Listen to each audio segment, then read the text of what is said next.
Bom dia, meus amigos. A nossa aula de hoje vai ser uma aula esclarecedora sobre o título da matéria que influencia não só a escolha do presidente do Brasil para o ano que vem, mas como também mostra como os erros do passado podem prejudicar o nosso futuro.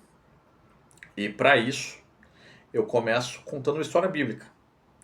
Uma história muito interessante que está lá no livro de Gênesis, a história de José do Egito e do faraó. José, um hebreu, filho de Jacó, que é o pai da nação de Israel, ele foi vendido como escravo pelos seus irmãos. Olha que família estruturada, né? Família brasileira tradicional. E ele é vendido pelos seus irmãos, porque os seus irmãos tinham inveja dele, e ele é levado como escravo. E ele é preso. E, e na prisão, ocorre que o faraó teve um sonho. E o sonho era com 7 facas magras e 7 facas gordas. E esse sonho incomodou muito o faraó. E o faraó ficou sabendo de José, dentro da prisão, que podia interpretar sonho. Porque ele interpretou o sonho de um copeiro. E esse copeiro contou para faraó sobre José. Então ele mandou chamar José e José interpretou o sonho. E esse sonho salvou o Egito da fome e fez com que o Egito se tornasse um grande império, ou se mantesse um império daquela época. Porque Deus revelou para José que o sonho de Faraó era que existiriam 7 anos de fartura, e depois de 7 anos de fartura, iria existir 7 anos de facas magras, ou seja, que iria faltar alimentos em todo o Oriente Médio. Sabendo desse sonho, o faraó nomeou José como governador, e José fez uma estratégia óbvia e racional, que é o quê?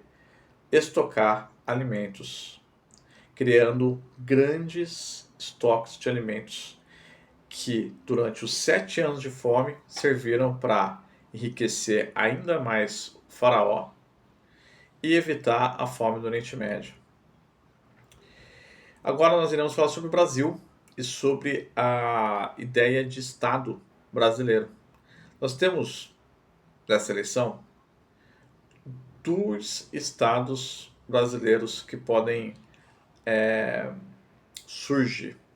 Um é o Estado neoliberal, é uma forma de governo que pretende privatizar tudo que é do Estado. Ele é defendido por economistas, por Wall Street, por Faria Lima aqui no Brasil, né? É um modelo chamado de neoliberal. Então você vende tudo. O Estado não deve ter nada. O Estado só deve cobrar tributos e tributos baixos. E esse Estado funciona muito bem quando não estamos em guerra. Estados Unidos funciona muito bem. O Paraguai aqui do lado que está ripado, aí que está todo mundo querendo mudar para o Paraguai, de certa forma funciona muito bem.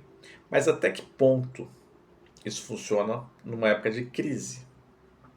E do outro lado, nós temos o Estado do Bem-Estar Social, defendido por países europeus, que o Estado regula a economia, o Estado ele tem uma mão forte, ele tem empresas, ele tem indústria, ele controla aí uma parte da economia. Lembra da história de Faraó? O que Faraó fez? Ele interviu numa futura crise, criando celeiros, juntando grãos e depois enriquecendo com isso. Agora eu vou contar para vocês uma história que pouca gente fala dessa polarização política, mas que o nosso governo anterior fez, Bolsonaro. Bolsonaro, ele tinha como ministro da Economia o Guedes. O Guedes decidiu vender todos os ativos do Brasil, todos que ele conseguiu vender. Então ele vendeu refinarias que servem para pegar o petróleo bruto e transformar eles em combustíveis, em plástico. Inclusive vendeu a preço abaixo do mercado as refinarias. Ele vendeu também os celeiros da Conab, deixando o Brasil sem reservas de grãos. Ele vendeu muita coisa com essa ideia neoliberal para juntar mais dinheiro, para pagar dívida, enfim. e para dar superávit para o Estado. Ocorre que quando o governo Lula entrou, agora novamente, o governo Lula 3, não tinha mais celeiros de grãos. A Conab estava prestes a fechar. Teve que ser reconstruído esses celeiros. Houve também a venda de refinarias. Hoje, o governo brasileiro anunciou hoje que pretende reestatizar uma refinaria que está na mão dos Emirados Árabes Unidos, uma refinaria aqui na Bahia. Porque com essa guerra e a gente sendo produtor de petróleo, a gente não pode ficar tão dependente de refino de petróleo, de refino de gasolina, de diesel, enfim. Nós precisamos ter as nossas próprias refinarias aqui no Brasil. Então, um lado, com todos os seus problemas, com toda a problemática de corrupção que eu não passo pano, com todos os déficits do Estado que vieram com o governo Lula 3, ele tem uma ideia de maior soberania nacional para o Brasil.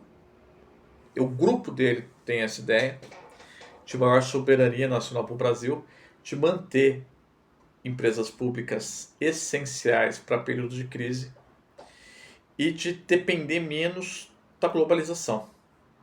E você tem do outro lado um candidato que é filho do Bolsonaro, que já chamou o Guedes para compor novamente o governo e que provavelmente vai voltar a ter todo esse projeto neoliberal. E, meus amigos, fora o sentimento de revanchismo, de guerra, de narrativas, a questão emocional que Lula e Bolsonaro traz para nós, vamos pensar racionalmente, que tipo de Brasil vocês querem? Vocês querem um Brasil que seja mais soberano, que os ativos estejam mais sobre a mão do Estado, ou vocês querem que ele seja um global, no qual qualquer nação mais rica que a nossa consegue comprar e explorar? Digam para mim nos comentários. A nossa aula de hoje é uma aula simples. A questão é, se faltar alimentos no mundo, como que fica o Brasil? Será que nós teremos reservas de alimentos? Se os fertilizantes continuarem subindo, se o petróleo continuar subindo, se o Estreito de Hormuz continuar fechado, como que fica o Brasil? É isso que vai entrar em pauta até a eleição de 2026 para presidente da República.